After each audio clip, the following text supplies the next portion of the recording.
Good morning students. इससे पहले lecture में हमने ईटीएस को देखा था, क्योंकि ऊतक तंत्र को जब हम पढ़ रहे थे तो हमने ऊतक तंत्र को 3 पार्टों में डिवाइड किया था, जिसमें पहला आता है ग्राउंड टिश्यू सिस्टम, पहला आता है ईटीएस एपिडर्मल टिश्यू सिस्टम, दूसरा आता है ग्राउंड टिश्यू सिस्टम और तीसरा होता है वेस्कुलर टिश्यू सिस्टम। तो हम यहाँ पर ईटीएस को देख रहे थे।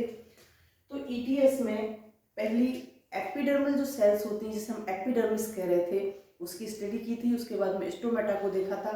एंड थर्ड पार्ट आता है एपिडर्मल, जो उपांग पाए जाते हैं, अधिचर्मी जो उपांग पाए जाते हैं। ये उपांग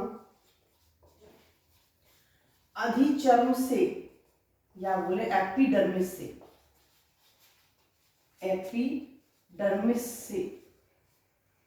निर्मित होते हैं। अब जब एपिडर्मिस से निर्मित हो रहे हैं तो ये एपिडर्मिस की क्या होती है? अतिवृद्धि। एपिडर्मिस के द्वारा कुछ अतिवृद्धियों का निर्माण होता है और ये एपिडर्मिस की जो अतिवृद्धियां हैं ये क्या कहलाती हैं? अधिचर्मी उपांग कहलाती हैं। एपिडर्मिस की अतिवृद्धियां ही यहाँ अधिचर्मी उपांग कहलाती हैं। इनको 2 पार्टों के अंदर डिवाइड किया है, त्वचारोम ट्राइकोम्स और उद्भूतांग इमर्जेंसेस।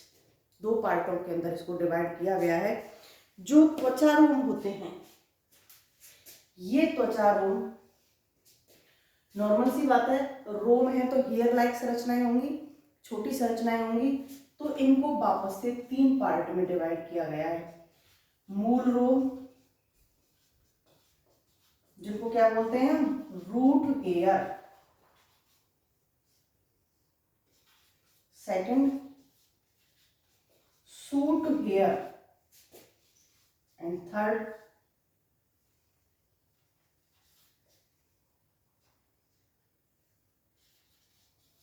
ग्लैंड्यूलर ग्लैंड्स या ग्लैंड्यूलर सेल्स। इसको बोलते हैं प्रेरो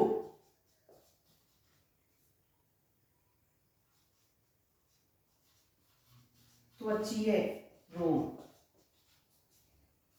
और एक ग्रंथि सेल। तो यहाँ पर जो त्वचा रोम है, इन त्वचा रोम को 3 पार्ट के अंदर हमने वापस से डिवाइड किया है। तो स्टूडेंट्स, जो यहाँ मूल रोम होते हैं, ये मूल रोम यूनिसेल्यूलर होते हैं। आपने सेकेंड ईयर में पढ़ा है, जब हम जड़ की संरचना को देखते हैं, यहाँ भी मैंने आपको बताया था, जब शुरुआत की मैं स्टार्ट किया था, तो जो मूल रोम होते हैं वो रूट के ऊपर पाए जाते हैं, नीचे पाए जाते हैं। जो रूट का टॉप पार्ट होता है जमीन के अंदर सबसे आगे जो होता है, तो वहां पर ये यूनिसेल्यूलर होते हैं। यूनिसेल्यूलर के साथ में ये यूनि न्यूक्लिएट भी होते हैं। यूनि न्यूक्लिएट होते हैं और अल्पजीवी होते हैं। ये एपिब्लेमा की सेल्स की अतिवृद्धि होते हैं। एपिब्लेमा की जो सेल्स होती हैं, क्योंकि रूट के अंदर एपिडर्मिस को क्या बोलते हैं हम? एपिब्लेमा। तो ये एपिब्लेमा की जो सेल्स होती हैं उसकी अतिवृद्धि होते हैं। यूनिसेल्यूलर होते हैं, यूनिन्यूक्लिएट होते हैं और अल्पजीवी होते हैं। कार्य क्या होता है इनका? क्योंकि जल का जितना भी अवशोषण किया जाता है वो सब किससे किया जाता है? रूट हेयर्स के द्वारा किया जाता है। तो ये जल अवशोषण का कार्य करते हैं। प्रेरोत्वचीय रोम, ये यूनि या मल्टी सेल्यूलर होते हैं। यूनिसेल्यूलर भी हो सकते हैं और मल्टी सेल्यूलर भी हो सकते हैं। सूट पर मिल रहे हैं, प्रेरो पर मिल रहे हैं। तो यहां इनका जो कार्य होगा वो कार्य क्या होगा? सुरक्षा का, वाष्पोत्सर्जन को कम करने का,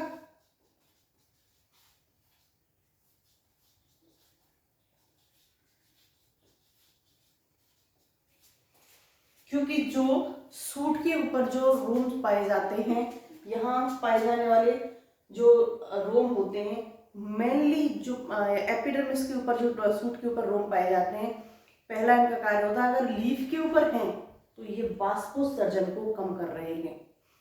लीफ के अलावा स्टेम पर हैं, फल पर है, क्योंकि सभी पर पाए जाते हैं। ये रूट पर भी हो सकते हैं, ये स्टेम पर भी हो सकते हैं, ये लीफ पर भी हो सकते हैं, ये फ्रूट्स पर भी हो सकते हैं, फ्लावर पर भी होंगे।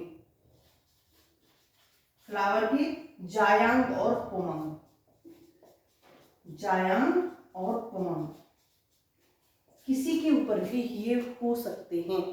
तो अगर लीफ पर उपस्थित है तो वाष्पोत्सर्जन को कम करने का कार्य करते हैं, और कहीं भी अगर उपस्थित हैं तो ये सुरक्षा का कार्य करते हैं। तो इसलिए ये एक कोशिकीय भी हो सकते हैं और बहुकोशिकीय भी हो सकते हैं। ग्रंथल, ग्रंथि सेल्स, मुख्य कार्य क्या होता है इनका? श्रावण का, क्योंकि ग्लैंड्स का कार्य ही श्रावण करना होता है। तो ये वो कोशिकाएं होती हैं जो श्रावण का कार्य करती हैं।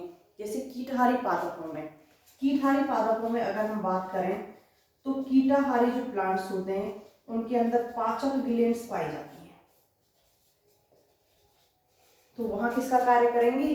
पचाने का, खाने को पचाने का कार्य करती हैं कीटहारी पादपों में।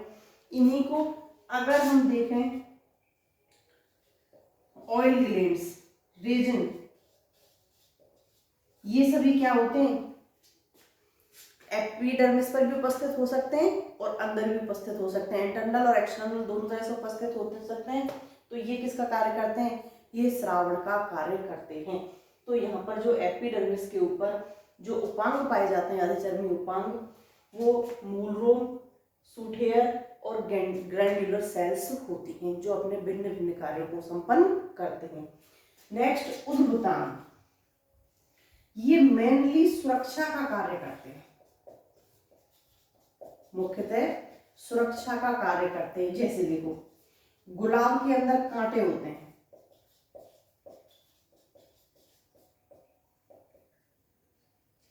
साल्विया एक प्लांट होता है, साल्विया पर, साल्विया का जो स्टेम होता है, साल्विया के स्टेम पर सल्क उपस्थित होते हैं, हुक, ऐसे कांटे जैसी संरचना होती है, मुड़ी हुई संरचनाएं होती हैं, हुक कहलाते हैं। तो ये सारे के सारे क्या हैं? उद्भुतांग हैं, इमरजेंसीज हैं, जो सुरक्षा के लिए विभिन्न रूप से रूपांतरित हो जाते हैं। तो ये दोनों ही क्या है? अधिचर्मी उपांग कहलाते हैं। तो यहाँ आपका ETS कंप्लीट होता है। Next, second, ground tissue system.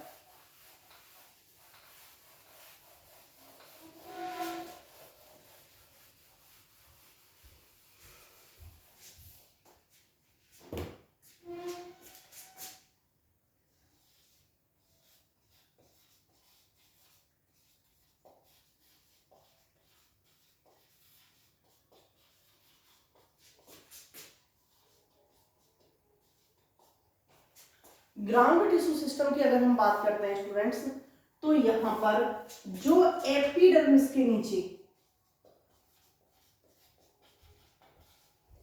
Epidermis के नीचे से लेकर के जो पित्त तक का भाग होता है, सभी क्या कहलाता है?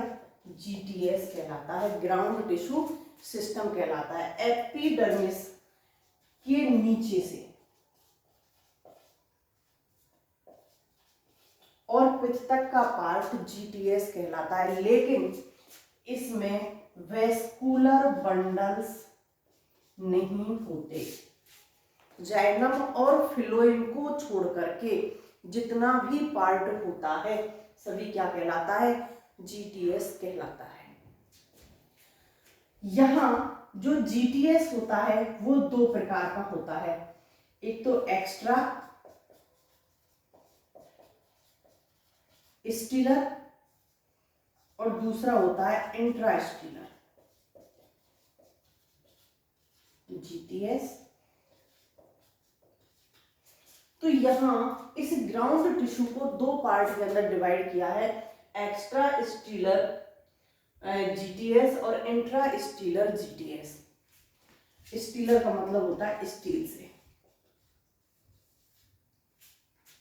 आगे आएगा आपका सेकेंडरी ग्रोथ पढ़ेंगे तो स्टील क्या होती है। यहाँ नॉर्मल सी बात देखें कि अगर पेरिसाइकिल से जो बाहर उपस्थित है वो तो कहलाता है एक्स्ट्रा स्टीलर, और जो पेरिसाइकिल से लेकर के अंदर तक उपस्थित है, इसमें पेरिसाइकिल भी इंक्लूड है, अंदर तक उपस्थित है, वो कहलाता है इंट्रा स्टीलर। यहाँ वेस्कुलर बंडल्स को छोड़ दो, वेस्कुलर बंडल्स को हमें नहीं देखना।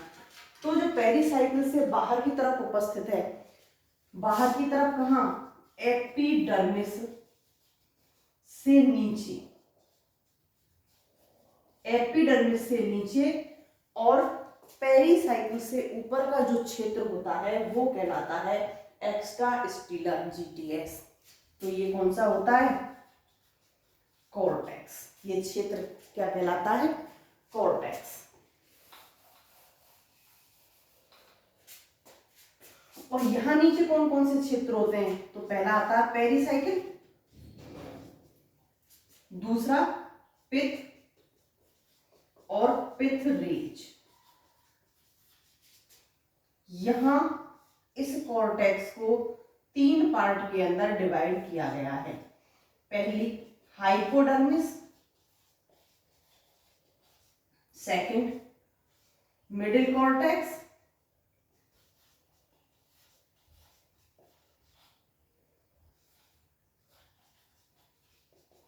और थर्ड एंडोडर्मिस।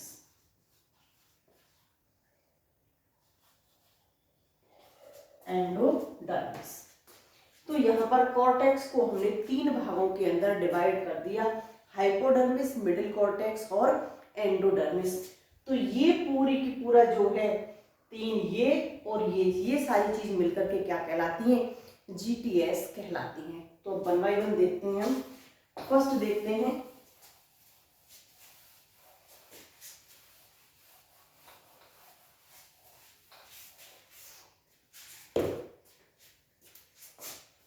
हाइपोडर्मिस।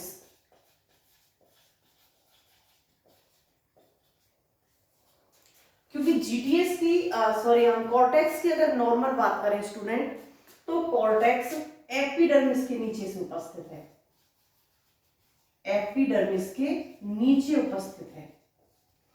और इस एपिडर्मिस के जस्ट नीचे कौन सी पाई जाती है, हाइपोडर्मिस पाई जाती है। ये हाइपोडर्मिस स्टेम और रूट दोनों के अंदर उपस्थित होती है, स्टेम में भी पाई जाती है और रूट में भी पाई जाती है। जीटीएस की जब हम बात करते हैं तो हम डाइकॉट के अंदर करते हैं, मोनोकॉट के अंदर नहीं करते। क्यों, क्योंकि मोनोकॉट में जो वेस्कुलर बंडल हैं वो बिखरे हुए होते हैं। और कहाँ बिखरे हुए होते हैं, कॉर्टेक्स के अंदर। यहाँ पर रिंग में नहीं पाए जाते, तो यहाँ पर ऐसी कोई संरचना नहीं पाई जाती, हाइपोडर्मिस, एंडोडर्मिस, यहाँ ऐसी कोई संरचनाएं नहीं होती। तो हम केवल किसके अंदर करते हैं ये स्टडी, डाइकॉट्स के अंदर करते हैं। तो यहाँ पर ये स्टेम और रूट दोनों के अंदर पाई जा रही हैं। हाइपोडर्मिस मेनली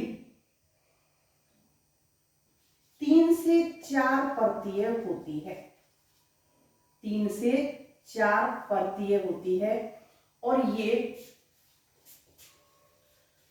कोलेनकाइमा से निर्मित होती है।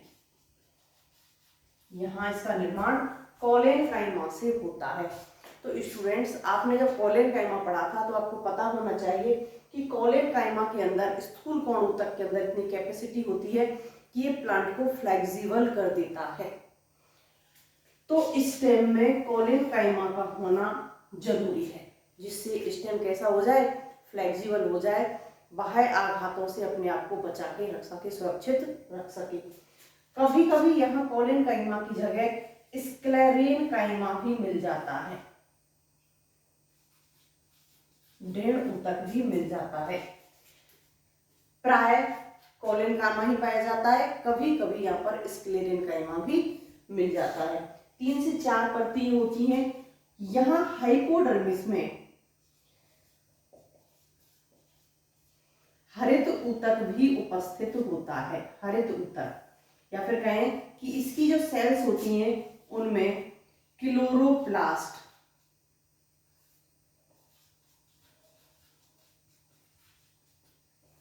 उपस्थित होता है। तो ये सेल्स किसका कार्य करती हैं? फोटोसिंथेसिस का भी कार्य करती हैं।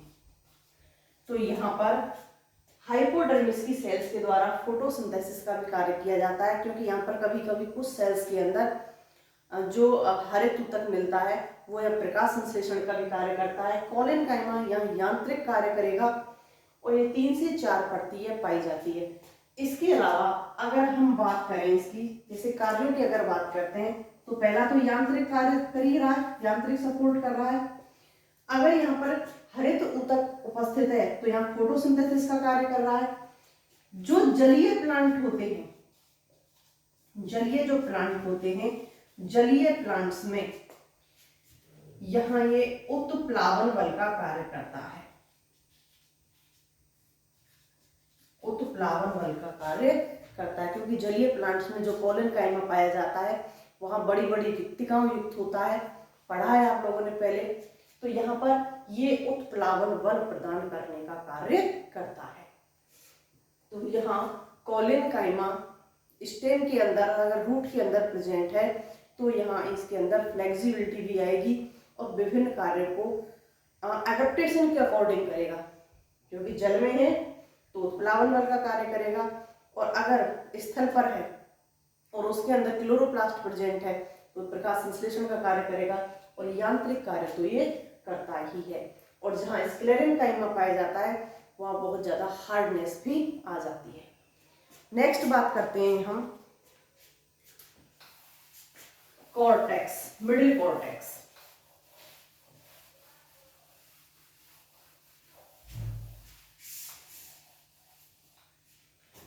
Second, middle cortex.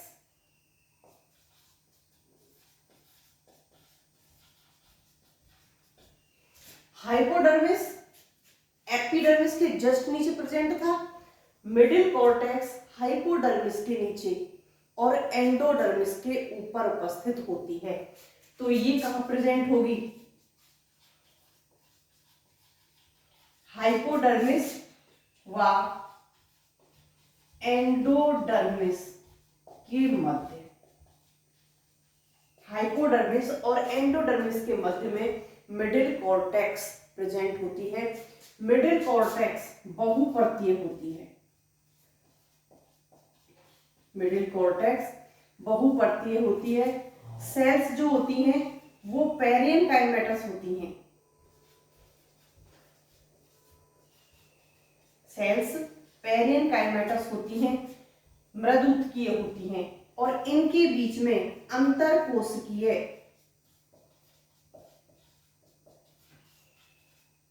अवकाश उपस्थित होते हैं। यहाँ जो मिडिल कॉर्टेक्स की सेल्स मिलती हैं इनके अंदर अंतरकोशिकीय अवकाश उपस्थित होते हैं, बहुपर्तीय होती है, पेरेनकाइमेटस होती है, और बहुपर्तीय होने की वजह से ये कैसी उपस्थित होती है? सकेंद्रीय।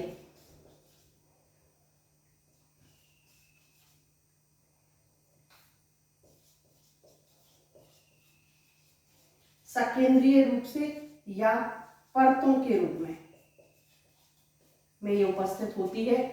पेरेनकाइमेटस है तो सेल्स कैसी होंगी? पतली भित्ति वाली। सेल्स पतली भित्ति वाली होती है।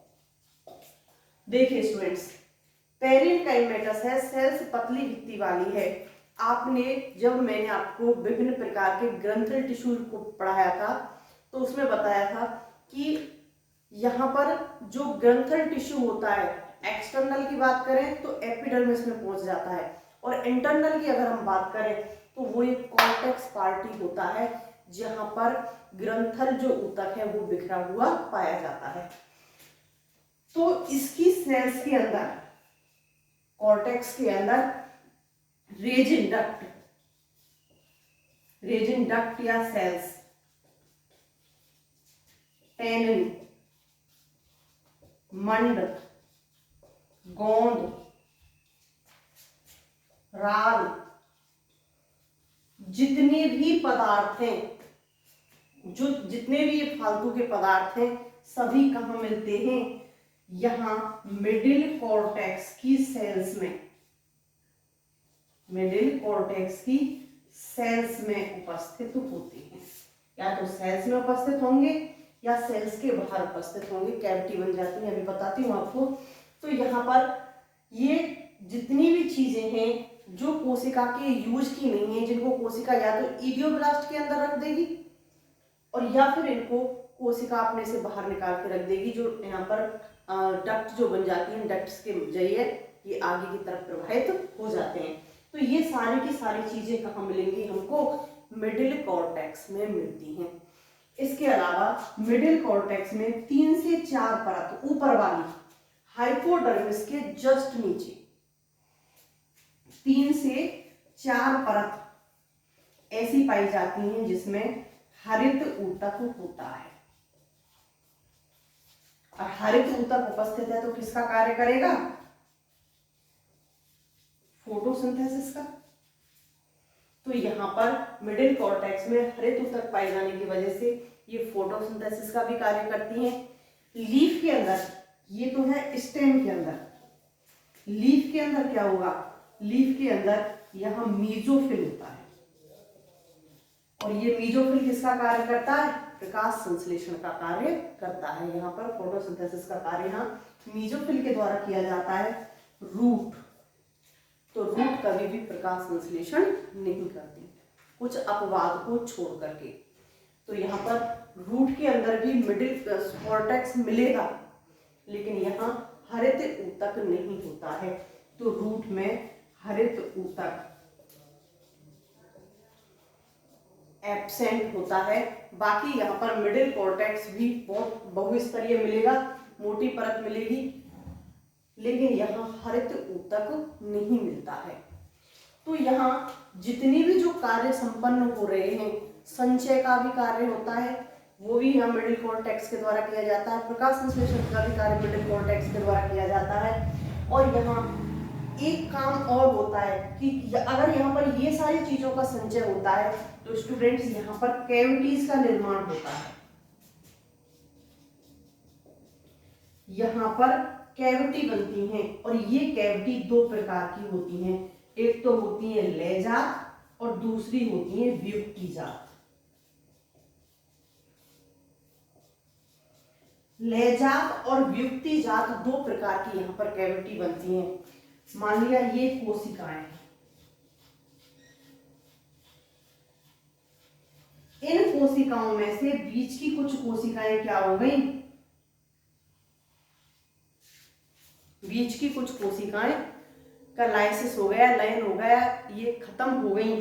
तो यहाँ पर जो ये कैविटी बन रही है, ये कैविटी कौन सी होगी? व्युत्पत्ति जात। ये सेल्स हैं, आपस में एक दूसरे से टच में हैं। ये सेल्स क्या होंगी? खिसक जाएंगी और खिसकने से क्या हो जाएगा? यहाँ ये सेल्स जब यहाँ से खिसकेंगी तो इस प्रकार से इनके बीच में कैविटी का निर्माण हो जाता है और ये क्या कहलाती है? व्युत्पत्ति जात। तो यहाँ पर 2 प्रकार की कैविटी का निर्माण होता है और वो संचय की वजह से होना आवश्यक भी है, क्योंकि यहाँ पर विभिन्न पदार्थों का संचय हो रहा है। तो अगर हम कॉर्टेक्स की बात करें कि कार्य क्या क्या होते हैं, तो यहाँ पर विभिन्न कार्यों को कॉर्टेक्स के द्वारा किया जा रहा है। सबसे पहले संचय का कार्य किया जा रहा है, विभिन्न पदार्थों का संचय कर रही है कॉर्टेक्स। हरित ऊतक है तो प्रकाश संश्लेषण कर रही है, संचय का कार्य हो रहा है, प्रकाश संश्लेषण का कार्य हो रहा है।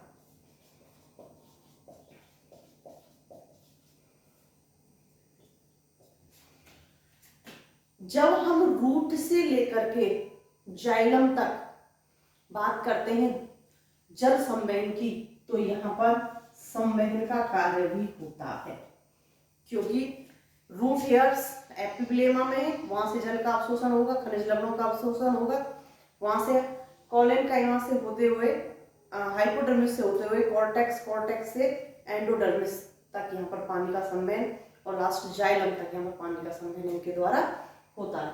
तो ये संवहन का भी कार्य कर रही है। नेक्स्ट होती है एंडोडर्मिस। एंडोडर्मिस कहां उपस्थित होगी?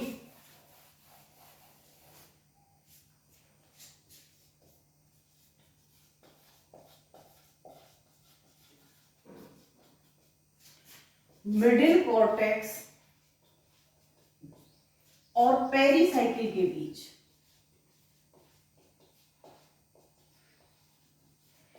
मिडिल कॉर्टेक्स और पेरीसाइकिल के बीच में जो यहां पाई जाती है, वो पाई जाती है यहां पर एंडोडर्मिस। तो स्टूडेंट्स, यहां जो एंडोडर्मिस पाई जा रही है, ये एंडोडर्मिस यूनिलेयर होती है। कैसी होती है? यूनिलेयर होती है, एक परतीय होती है, और जो सेल्स होती है वो कैसी होती है? बैरल शेप, बैरल आकार की कोशिकाएं उपस्थित होती हैं, या फिर कहें आयताकार या ढोलक आकार की ये सेल्स होती हैं। एंडोडर्मिस स्टीलर जो क्षेत्र होता है, पेरीसाइकिल जहां से स्टार्ट हो जाती है उससे जस्ट ऊपर उपस्थित होती है, और यहां पर इस एंडोडर्मिस में दो चीज पाई जाती हैं, कैस्पेरियन पट्टिका और दूसरी पाई जाती है मार्व सेल्स, जिनको हम पैसेज सेल्स कहते हैं। कैस्पेरियन पट्टिकाओं का मिलना एंडोडर्मिस का लाक्षणिक गुण होता है। एंडोडर्मिस का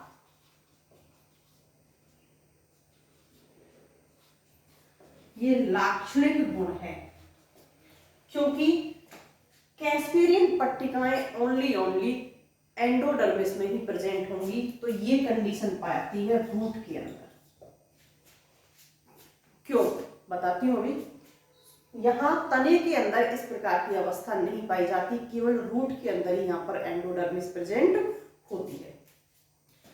रूट हेयर्स के द्वारा जल का अवशोषण हुआ,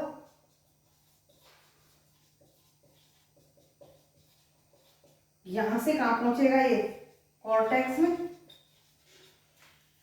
कॉर्टेक्स में यहां से सीधा आ गया, लेकिन यहां पर कैस्पेरियन पट्टिकाएं पूरी की पूरी एंडोडर्मिस में प्रेजेंट हैं। कुछ स्थानों पर केवल पैसेज सेल उपस्थित हैं, और ये पैसेज सेल किसके सामने होती हैं? प्रोटोजाइलम। जो प्रोटोजाइलम होता है उसके सामने पैसेज सेल पाई जाती हैं। तो जल चारों तरफ से अंदर ना घुस करके कहां से घुसता है? पैसेज सेल से, और डायरेक्ट कहां पहुंच जाता है? प्रोटोजाइलम में।